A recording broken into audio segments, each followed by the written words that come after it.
नमस्कार विद्यार्थी मित्रांनो, मी रवींद्र सीताराम सकपाळ, उपशिक्षक ठाणे महानगरपालिका शाळा क्रमांक 44 वर्तक नगर, पुनश्च एकदा आपल्या सर्वांचं व्हर्च्युअल क्लासरूम मध्ये स्वागत करत आहे. मित्रांनो, आपण मागच्या दोन पाठांमध्ये पाहिलेलं आहे की चौकोन म्हणजेच काय. चौकोनाची रचना आपण केली होती. 4 प्रकारची रचना आपण पाहिली होती. त्यानंतर आपण चौकोनाचे प्रकार पाहिले होते. त्या चौकोनाच्या प्रकारामध्ये पहिला प्रकार पाहिला होता आपण मागच्या तासिकेमध्ये पाहिलेला पहिला प्रकार म्हणजेच काटकोन चौकोन किंवा आयत. त्याची व्याख्या, स्वरूप आणि रचना आपण पाहिले होते. त्यानंतर आपण पाहिलं होतं चौरस. चौरस म्हणजेच काय, त्याची व्याख्या, रचना आणि त्याचे गुणधर्म आपण पाहिले होते, बरोबर. आणि त्यानंतर आपण तिसरा प्रकार पाहिला होता समभुज चौकोन. समभुज चौकोन म्हणजेच काय, तर ज्या चौकोनाच्या चारही बाजू समान लांबीच्या असतात किंवा एकरूप असतात त्या चौकोनाला समभुज चौकोन असे म्हणतात. अशा प्रकारे आपण 3 चौकोन पाहिले होते. हा पहिला पाहिला होता आयत, हा दुसरा पाहिला होता चौरस आणि हा तिसरा पाहिला होता समभुज चौकोन. चौकोनाच्या या 3 प्रकारानंतर आपण आजच्या या तासिकेमध्ये पाहणार आहोत चौकोनाचे पुढचे प्रकार. त्यातला पहिला प्रकार आहे समांतरभुज चौकोन. समांतरभुज चौकोन.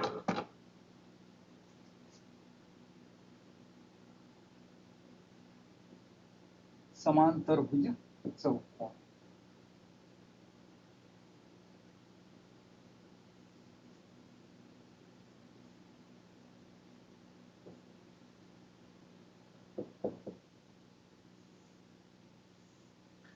मित्रांनो, समांतरभुज चौकोन म्हणजे काय, त्याची व्याख्या तुम्हाला समोर तुमच्या स्क्रीनवरती दिसते. समांतरभुज चौकोन म्हणजेच काय, ज्या चौकोनाच्या सम्मुख भुजा परस्परांना समांतर असतात. ज्या चौकोनाच्या सम्मुख भुजा परस्परांना काय असतात, समांतर असतात, त्या चौकोनाला समांतरभुज चौकोन असे म्हणतात. समजली व्याख्या? पुन्हा एक वेळा सांगू का? ज्या चौकोनाच्या सम्मुख भुजा परस्परांना समांतर असतात त्या चौकोनाला समांतरभुज चौकोन असे म्हणतात. यानंतर व्याख्येनंतर आपण समांतरभुज चौकोनाच्या रचनेकडे वळणार आहोत. प्रत्यक्ष समांतरभुज चौकोन कसा काढला जातो ते पाहायचं आहे आपल्याला. आपण पाहिलं होतं चौकोनाची रचना करण्यासाठी कोणत्याही 5 घटकांची आवश्यकता असते. आयताची रचना करण्यासाठी कुठल्याही 2 लगतच्या बाजूंची माहिती आवश्यक असते. समभुज चौकोनाची रचना करण्यासाठी पाहिलं होतं आपण 2 बाजू आणि कुठलाही त्यांनी समाविष्ट केलेला एक कोन यांची आवश्यकता असते. आणि चौरसाची रचना करण्यासाठी एक बाजू याची आवश्यकता असते. त्यानंतर समांतरभुज चौकोनाची रचना करण्यासाठी आपल्याला कोणत्याही 2 लगतच्या बाजू आणि त्यांनी समाविष्ट केलेला एक कोन यांची आवश्यकता असते. चला तर मग आपण समांतरभुज चौकोनाची रचना करूया.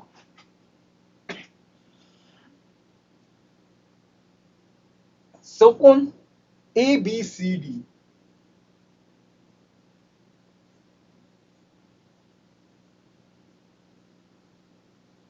असा काढा की चौकोन ABCD असा काढा की लेंथ AB बरोबर 4 सेंटीमीटर, लेंथ BC बरोबर 5 सेंटीमीटर.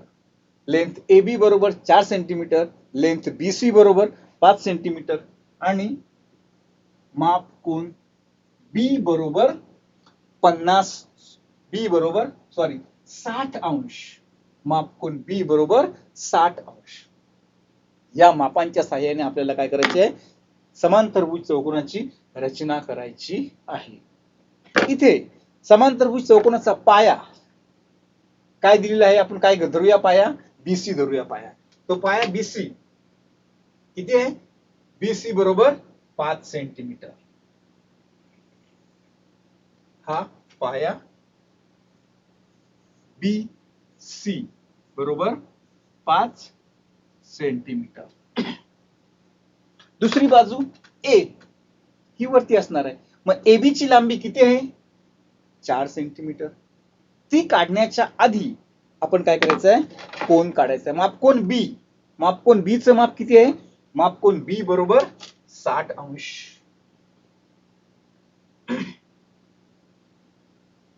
10, 20, 30, 40, 50, 60 अंश. 60 अंशावरती हा बिंदू आपण निश्चित केलेला आहे. आणि ह्या बिंदूतून जाणारा आणि बी बिंदूतून सुरुवात होणारा आपण काय करूया, पहिल्यांदा किरण काढून.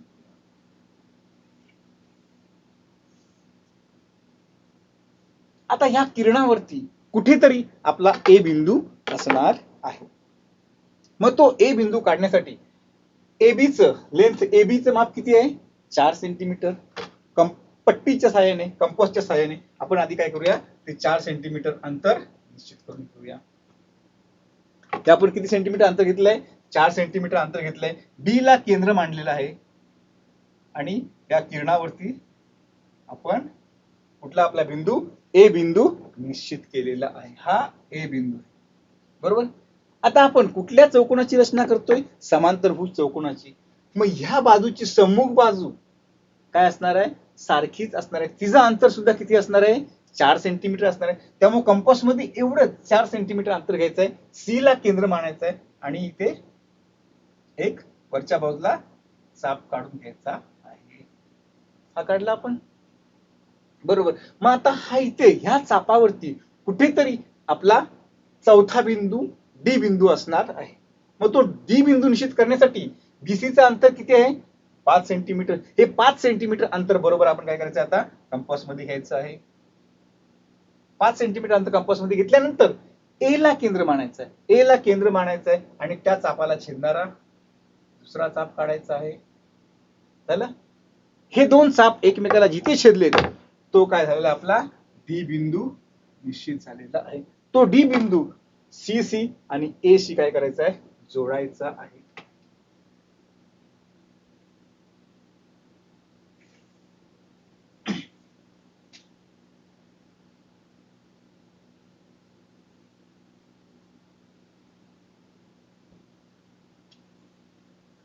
झाला.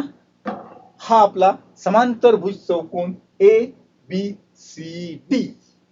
हा पाया किती सेंटीमीटर आहे, 5 सेंटीमीटर. म्हणजे हा बीसी 5 सेंटीमीटर आहे. बीसी ची सम्मुख बाजू कुठली आहे, एडी, ती सुद्धा किती असणार आहे, 5 सेंटीमीटर असणार आहे. एबी किती आहे, 4 सेंटीमीटर आहे. त्याची सम्मुख बाजू कुठली आहे, सीडी, मग ती सुद्धा किती असणार आहे, 4 सेंटीमीटर असणार आहे. ह्याला एकरूप हा आहे, ह्याला एकरूप हा आहे. आता दोन्ही सम्मुख शिरोबिंदू जोडणारे कर्ण काढून घेऊया. एचा सम्मुख शिरोबिंदू आहे सी,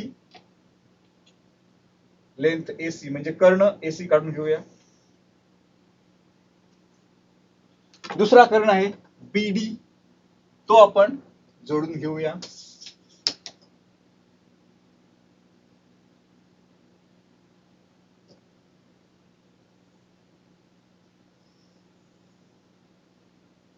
हा सम्मुख शिरोबिंदू आपण जोडला, म्हणजेच दुसरा आपला कर्ण तयार झालाय. त्यांच्या छेदनबिंदूला काय नाव देऊया, टी नाव देऊया. अशा प्रकारे आपण इथे समांतरभुज चौकोन ए बी सी डी ची रचना केली आहे. त्याच्या आधी आपण मागच्या तासिकेमध्ये पाहिलं होतं समभुज चौकोनाची रचना केली होती. साधारणतः त्याची रचना आणि याची रचना काय झालेली आहे, साम्य आहे. त्यांच्यामध्ये सारख्याच रचना तुम्हाला दिसत असतील. हा कोण, कोण बी बरोबर 60 अंश आहे, 60 अंश. बघा आता ही आपण भौमितिक साधनांच्या साहाय्याने समांतरभुज चौकोनाची रचना केली. समांतरभुज चौकोनाची रचना आपण दुसऱ्या प्रकारे सुद्धा करू शकतो. ती कशी, ती बघून घेऊया. दोन वेगवेगळ्या आकाराच्या पट्ट्या घ्यायच्या, दोन वेगवेगळ्या आकाराच्या ह्या पट्ट्या घेतल्यात आपण आणि त्यांच्या साहाय्याने समांतरभुज चौकोनाची रचना कशी केली जाते ती पाहूया आपण. पहिल्यांदा मी छोट्या आकाराची पट्टी घेतली आणि ती पट्टी काय केली आहे, वहीवरती किंवा आता फळ्यावरती आपण घेतली आणि तिच्या दोन्ही कडांना आपण काय केल्या, रेषा मारून घेतल्या. बरोबर. अशा प्रकारे या सम्मुख रेषा तयार झाल्यात, सम्मुख बाजू तयार झाल्यात. नंतर ही दुसऱ्या मापाची आपण पट्टी घेतलेली आहे. ती पट्टी आपण तिरकी ठेवू त्याच्यावरती.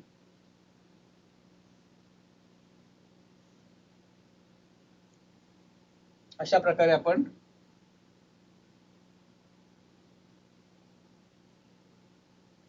वेगवेगळ्या जाडीच्या पट्ट्यांच्या साहाय्याने सुद्धा समांतरभुज चौकोनाची रचना करू शकतो. समजला? समांतरभुज चौकोनाची रचना कशी करतात ते.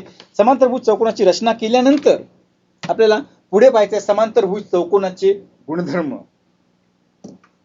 समांतरभुज चौकोनाचे गुणधर्म. तुमच्या समोर समांतरभुज चौकोनाचे गुणधर्म दिसत आहेत की समांतरभुज चौकोनाच्या लगतच्या कोनांच्या जोड्या परस्पर पूरक असतात. आता लगतचे कोण कुठले आहेत? कोन ए आणि कोन बी. मापकोन बी बरोबर किती अंश आहे? 60 अंश आहे. बरोबर. मग याचा लगतचा कोन कुठला आहे? ए. परस्पर पूरक. पूरक कोनांच्या मापांची बेरीज 180 अंश असते. जर हा मापकोन बी बरोबर 60 अंश आहे तर मापकोन ए बरोबर किती असणार आहे? 120 अंश असणार आहे. जर मापकोन बी बरोबर 60 अंश आहे तर मापकोन सी बरोबर 120 अंश असणार आहे. जर मापकोन सी बरोबर 120 अंश असणार आहे तर मापकोन डी बरोबर 60 अंश असणार आहे. कारण सम्मुख कोन काय असतात? एकरूप असतात आणि पूरक कोनांच्या मापांची बेरीज 180 अंश असते. म्हणजे समांतरभुज चौकोनाच्या लगतच्या जोड्या परस्पर पूरक असतात.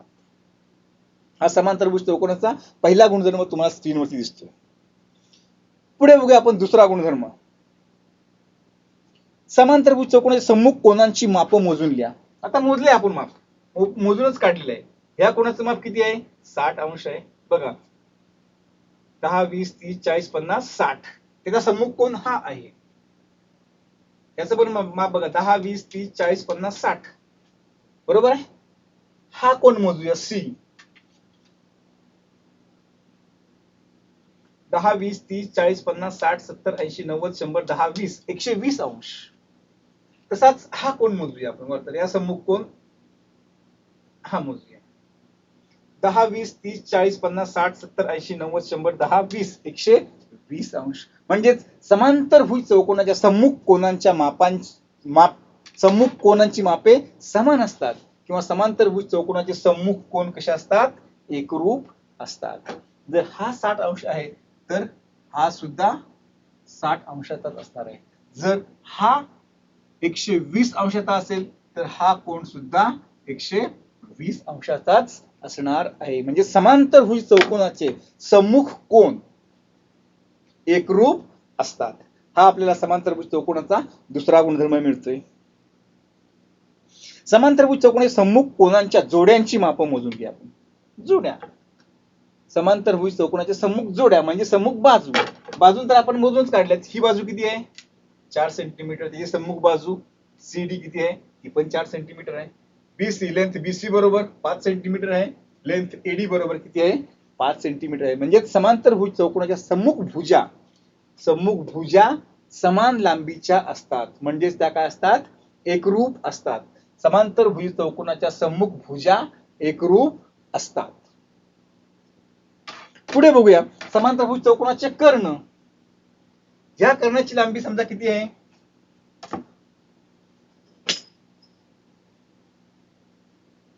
12 सेंटीमीटर आहे. तर म्हणजे लेंथ BD बरोबर 12 सेंटीमीटर आहे. तर लेंथ BT बरोबर किती आली? 6 आली. TD बरोबर किती आलेली आहे? 6 आलेली आहे. लेंथ किंवा कर्ण AC ची लांबी किती आहे?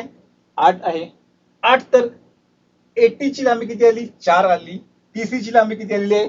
4 आलेली आहे. म्हणजे समांतरभुज चौकोनाचे कर्ण एकमेकांना दुभागतात. म्हणजे दोन समान भागात रूपांतर करतात. या T बिंदूमुळे या कर्णांचं दोन्ही कर्णांचे काय दिले? दोन दोन समान भागामध्ये विभाजन झाले. म्हणजे समांतरभुज चौकोनाचे कर्ण एकमेकांना दुभागतात. समजले? समांतरभुज चौकोनाचे गुणधर्म किती आहेत? 4. एक म्हणजे समांतरभुज चौकोनाच्या लगतच्या कोनांच्या जोड्या परस्पर पूरक असतात. दुसरं, समांतरभुज चौकोनाचे सम्मुख कोन समान मापाचे असतात किंवा समांतरभुज चौकोनाचे सम्मुख कोन एकरूप असतात. तिसरा गुणधर्म होता समांतरभुज चौकोनाच्या सम्मुख भुजा समान लांबीच्या असतात किंवा त्या एकरूप असतात. आणि चौथा गुणधर्म होता समांतरभुज चौकोनाचे कर्ण एकमेकांना दुभागतात. म्हणजे दोन समान भागात रूपांतर करतात. त्यानंतर पुढचा प्रकार आहे, चौकोनाचा पुढचा प्रकार आहे समलंब चौकोन. तत्पूर्वी मी समलंब चौकोन. समलंब चौकोन म्हणजे काय? तुमच्या समोर बघा व्याख्या दिसते स्क्रीनवरती. ज्या चौकोनाच्या सम्मुख बाजूंची फक्त एकच जोडी समांतर असते. ज्या चौकोनाच्या सम्मुख बाजूंची फक्त एकच जोडी समांतर असते त्या चौकोनाला समलंब चौकोन असे म्हणतात. समजली व्याख्या? तुमच्या समोर स्क्रीनवरती व्याख्या दिसते, परत एक वेळा वाचून घ्या. ज्या चौकोनाच्या सम्मुख बाजूंची एकच जोडी समांतर असते त्या चौकोनाला समलंब चौकोन असे म्हणतात. समलंब चौकोनाची रचना करण्यासाठी विशिष्ट अशा भौमितिक साधनांची आवश्यकता नाही. इथं फक्त आपल्याला एका पट्टीची गरज आहे. समांतरभुज चौकोन आपण WXYZ काढूया. पहिल्यांदा दोन समांतर बाजू काढून घेऊया. निश्चित अशा मापाची आवश्यकता नाही इथे.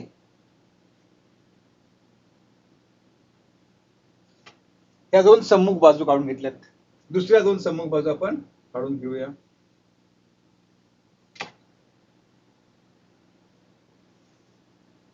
हा बघा, हा आहे समलंब चौकोन. हा काय आहे? समलंब चौकोन WXYZ. हा समलंब चौकोन WXYZ आहे. बघा या आकृतीमध्ये आपण नाव देऊन घेऊया.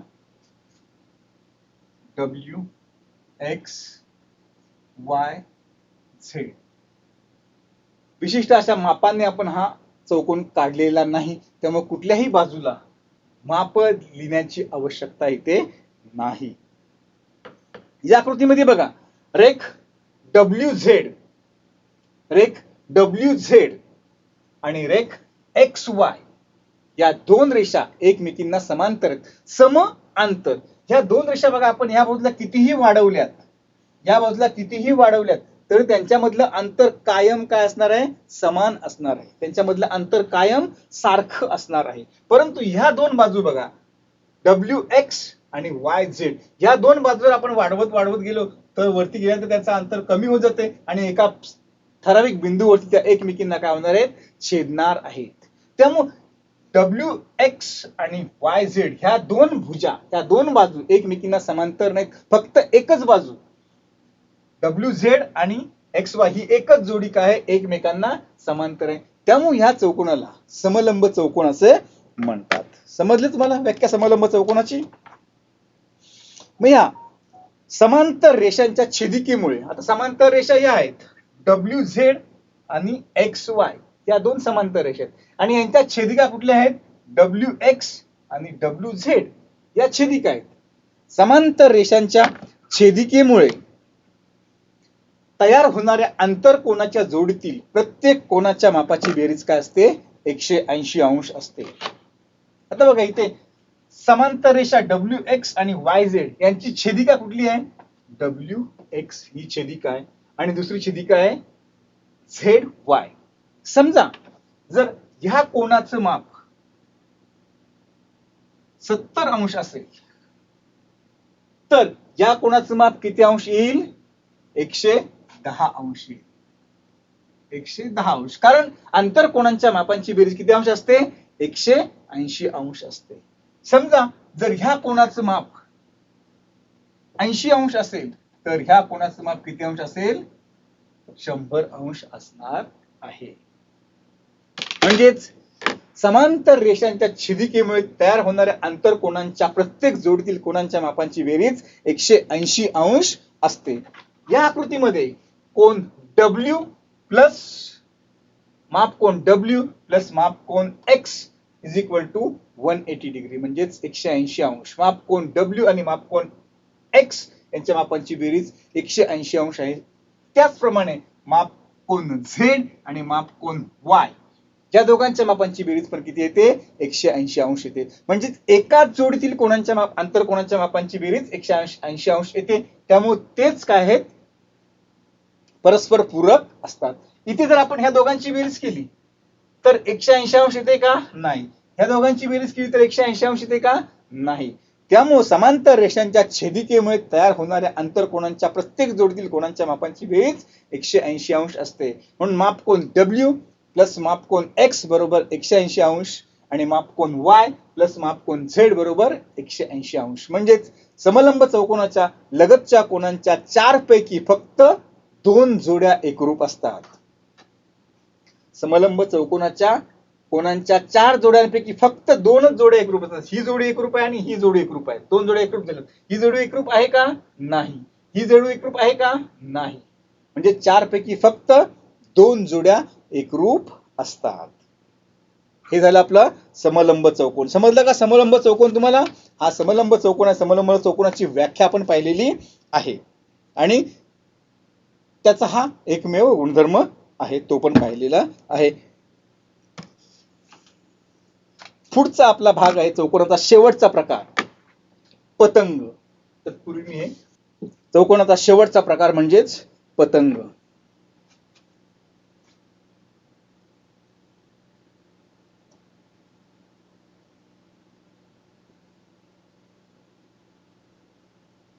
पतंग पतंग म्हणजे काय बघा, व्याख्या तुमच्या समोर दिसते तुम्हाला स्क्रीनवरती. ज्या चौकोनाचा एक कर्ण दुसऱ्या कर्णाचा लंब दुभाजक असतो. लंब दुभाजक म्हणजेच एकमेकांना छेदताना काटकोन करतात.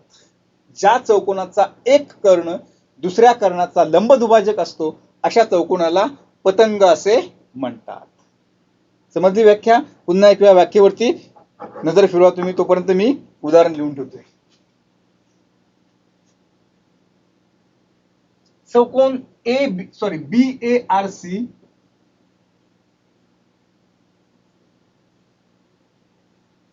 असा काढा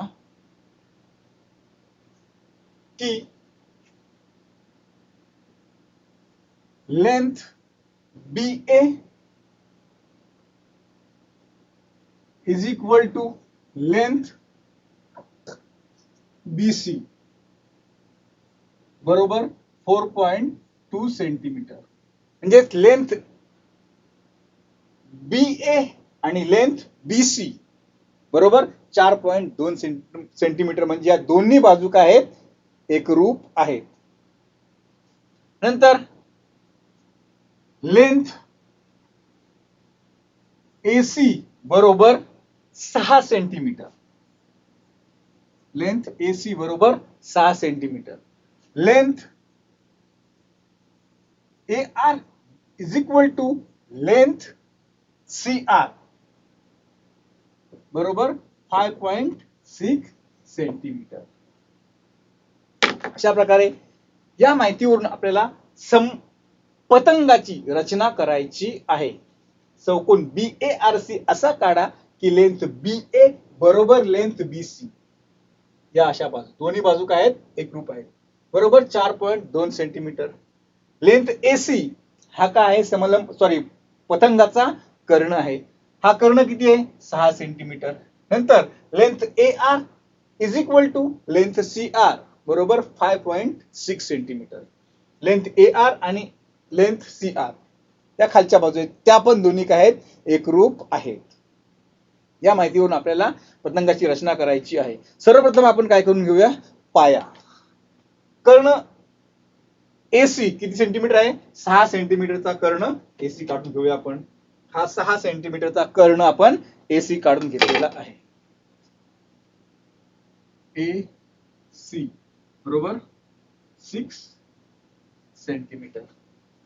नंतर आता ह्या कर्णाच्या वरच्या बाजूला कुठला बिंदू असणार आहे B बिंदू असणार आहे आणि खालच्या बाजूला कुठला बिंदू असणार आहे R बिंदू असणार आहे. मग BA आणि BC चे माप किती आहे 4.2 सेंटीमीटर अंतर आहे. त्यामुळे आता आपण कंपास आणि पट्टीच्या सहाय्याने 4.2 सेंटीमीटर अंतर आपण काय करूया आपल्या कंपास मध्ये घेऊया. हे झालं 4.2 सेंटीमीटर अंतर घेतलेलं आपण A ला केंद्र मानलंय आणि ह्या कर्ण AC च्या वरच्या बाजूला आपण काय करूया एक चाप काढून घेऊया. हा चाप काढून घेतला आपण. अंतर तेच ठेवायचं आहे कारण BC चं माप सुद्धा सेम 4.2 सेंटीमीटर आहे. अंतर तेच ठेवूया आपण. C ला केंद्र मानूया आणि या चापाला छेदणारा दुसरा चाप काढूया. थोडासा कमी पडलाय, त्याला खाली आणूया आपण. बरोबर. हे दोन्ही बिंदू काय करूया आपण एकमेकांशी जोडून घेऊया. हा आपला बी बिंदू आहे. बी बिंदू आपण ए शी जोडला. हा बी बिंदू आपण सी शी जोडूया आपण. बरोबर. त्यानंतर चौथा बिंदू आपला आर आहे, तो पायाच्या खालच्या बाजूला आहे. म्हणजेच length A R is equal to length C R बरोबर किती आहे 5.6 सेंटीमीटर. मग आता कंपास मध्ये किती अंतर घ्यायचं आहे 5.6 सेंटीमीटर अंतर घ्यायचं आहे.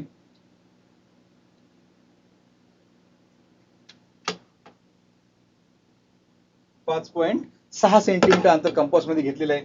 पहिल्यांदा ए ला केंद्र मानायचं आहे आणि ह्या पायाच्या दक्षिण दिशेला आपल्याला काय करायचं आहे एक चाप काढून घ्यायचा आहे. हा चाप काढून घेतला, अंतर तेच ठेवायचं आहे आणि सी आर पण सी ला केंद्र मानायचं आणि दुसरा बिंदू काढून घ्यायचा आहे. ह्या चापांच्या छेदनबिंदूला नाव काय द्यायचं आहे आर नाव द्यायचं आहे. आता हा आर बिंदू आपण कशाशी जोडणार आहोत ए सी आणि सी या बिंदूशी जोडणार आहोत. पहिल्यांदा ए शी जोडून घेऊया, नंतर सी बिंदूशी जोडून घेऊया. अशा प्रकारे आपण हे दोन्ही बिंदू एकमेकांशी जोडलेत. एक कर्ण आपण पहिल्यांदाच काढून घेतलाय, आता दुसरा कर्ण पण कर्ण बी आर काढून घेऊया आपण.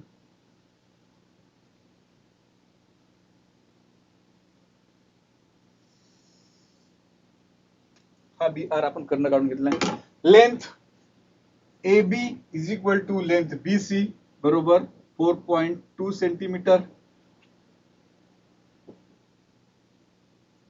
Length A R is equal to length C R is equal to 5.6 centimetre.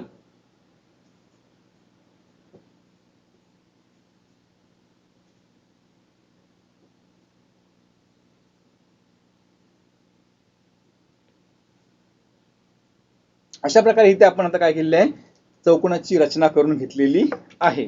चौकोनाची रचना केल्यानंतर समजली का तुम्हाला पतंगाची रचना आपण पतंग या चौकोनाच्या प्रकाराची रचना आपण कशा प्रकारे केली तुम्हाला लक्षात आलं असेल.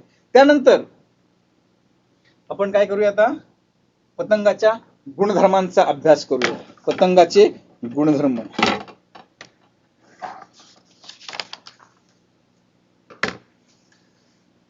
पतंगाचे गुणधर्म अभ्यासताना आपल्याला पण काही प्रश्नांची पडताळणी घ्यायची आहे. पहिलं आहे रेख ए बी आणि रेख सी बी. रेख ए बी आणि रेख सी बी यांची लांबी मोजूया आपण. मोजलीच आहे ऑलरेडी आपण. लेंथ ए बी बरोबर किती आहे 4.2. लेंथ सी बी बरोबर किती आहे 4.2. त्याचबरोबर लेंथ ए आर आणि लेंथ सी आर ची लांबी मोजूया. लेंथ ए आर बरोबर किती आहे 5.6 सेंटीमीटर. लेंथ सी आर बरोबर सुद्धा 5.6 सेंटीमीटर. म्हणजेच पतंगाचा पहिला गुणधर्म आहे की पतंगाच्या लगतच्या बाजूंच्या दोन जोड्या एकरूप असतात. ही एक जोडी आहे एकरूप असलेली पहिली आणि ही दुसरी जोडी एकरूप आहे. Length A B is equal to length किंवा लेंथ ए बी एकरूप लेंथ बी सी किंवा C B. Length A R एकरूप लेंथ सी आर. अशा पतंगाच्या लगतच्या बाजूंच्या दोन जोड्या एकरूप असतात.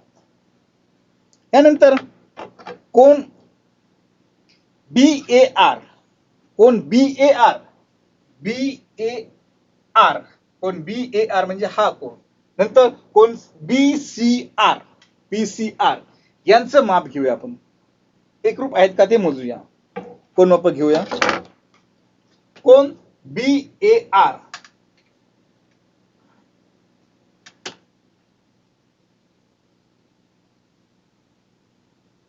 बघा बी ए आर चं माप इथे किती येत आहे. माप कोन बी ए आर चं माप इथे आपण त्या बाजून घेतलं तर किती अंश येते ते 110 अंश येते. तर सी ए आर याचं माप सुद्धा किती येत आहे 110 अंश येत आहे. बघा 110 म्हणजेच मापकोन BAR इज इक्वल टू किंवा एकरूप मापकोन BCR म्हणजेच इथे सम्मुख कोनांची फक्त एकच जोडी BAR बरोबर 110 BCR बरोबर 110 ही सम्मुख कोनांची फक्त एकच जोडी इथे एकरूप आहे. हा पतंगाचा काय आहे दुसरा गुणधर्म आहे. बघा आपण पतंगाची व्याख्या पाहिली होती. काय पाहिली होती पतंगाची व्याख्या? तर ज्या चौकोनाचा एक कर्ण दुसऱ्या कर्णाचा लंबदुभाजक असतो अशा चौकोनाला काय म्हणतात? पतंग असे म्हणतात. एक कर्ण दुसऱ्या कर्णाचा लंबदुभाजक असतो. हा कर्ण जर 6 सेंटीमीटर असेल तर त्याची बाजू किती आहे? 3 आहे. इथे काय आहे? 3 आहे. म्हणजे ज्या चौकोनाचा एक कर्ण दुसऱ्या कर्णाचा लंबदुभाजक असतो अशा चौकोनाला काय म्हणतात? पतंग असे म्हणतात. आणि त्या पतंगाची आपण रचना केली होती आणि पतंगाचे गुणधर्म पाहिले होते. हा आहे पतंग. ही पतंगाची आकृती आहे. बघा मित्रांनो, आपण ह्या प्रकरणामध्ये चौकोन रचना व चौकोनाचे प्रकार या प्रकरणामध्ये आतापर्यंत काय काय पाहिलेलं आहे. चौकोन म्हणजे काय? चौकोन म्हणजे काय? तर ज्या भौमितिक आकृतीला 4 कोन 4 बाजू असतात त्या भौमितिक आकृतीला चौकोन असे म्हणतात. चौकोनाला एकूण 10 घटक असतात. 4 बाजू 4 कोन आणि 2 कर्ण असे एकूण 10 घटक असतात. या 10 घटकांपैकी कुठलेही 5 घटक जर दिलेत तर त्याच्यावरून आपल्याला चौकोनाची रचना करता येते. आपण विविध 4 रचना पहिल्या तासिकेमध्ये पाहिल्या होत्या. दुसऱ्या तासिकेमध्ये आपण पाहिले ते चौकोनाचे प्रकार. त्या चौकोनाच्या प्रकारांमध्ये पहिला प्रकार पाहिला होता काटकोन चौकोन किंवा आयत. काटकोन चौकोन म्हणजे काय? तर ज्या चौकोनाचे 4ही कोन काटकोन असतात त्या चौकोनाला काटकोन चौकोन असे म्हणतात किंवा आयत असे म्हणतात. त्याची रचना केली होती, त्याचे गुणधर्म पाहिले होते.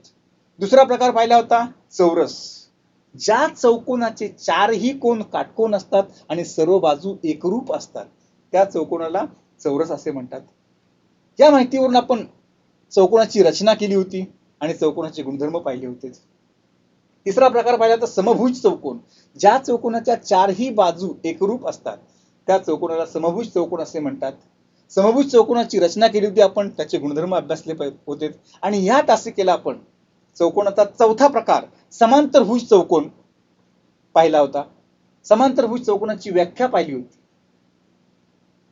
व्याख्या पाहिल्यानंतर त्याची रचना केली होती. रचना पाहिल्यानंतर त्याचे गुणधर्म अभ्यासले होते. त्यानंतर याच तासिकेमध्ये आपण पाहिलं होतं समलंब चौकोन. समलंब चौकोनाची व्याख्या अभ्यासली, त्याचे गुणधर्म अभ्यासले होते आणि त्याची रचना पण केली होती. आणि चौकोनाचा शेवटचा प्रकार म्हणजेच पतंग आपण पाहिला होता. पतंग म्हणजेच काय त्याची व्याख्या पाहिली होती, पतंगाची रचना केली होती आणि पतंगाचे गुणधर्म अभ्यासले होते. मित्रांनो, मागच्या 3 तासिकांमध्ये मी तुमच्या समोर हा घटक घेऊन आलो होतो आणि तो मी तुमच्या समोर सविस्तरपणे विशद केलेला आहे. ज्या पाठ्यपुस्तकामध्ये जे काही सराव संच दिलेले आहेत त्या सराव संचामध्ये जी काय उदाहरणं दिलेत ती उदाहरणं तुम्हाला काय करायची, पुन्हा पुन्हा पुन्हा पुन्हा सोडवायची आहेत. कारण आता सुविचार काय बघा, अचूकता पाहिजे असेल तर सराव महत्वाचा आहे. अचूकता पाहिजे असेल तर सराव महत्वाचा आहे. आणि या भौमितिक रचनांमध्ये आपण आजपर्यंत ज्या भौमितिक रचना केल्यात या पाठामध्ये जवळजवळ 6×4 10 भौमितिक रचना आपण केलेल्या आहेत. या 10च्या 10 भौमितिक रचनांमध्ये अचूकतेला खूप महत्व आहे. जर अचूकता असेल तरच तुम्हाला पूर्णच्या पूर्ण गुण त्या प्रश्नाचे मिळतील. त्यामुळे या आजच्या सुविचाराप्रमाणेच तुम्ही अचूकता अंगी बाणा आणि अचूकता अंगी बाणण्यासाठी तुम्हाला पुन्हा पुन्हा काय करावं लागेल, सराव करावा लागेल. भले तुम्ही एक वेळा चुकलात, 2 वेळा चुकलात, परत तिसऱ्यांदा तुम्ही प्रयत्न करा. नक्कीच तुम्ही अचूक आकृत्या काढाल याची मला खात्री आहे. धन्यवाद. आपले सर्वांचे आभार.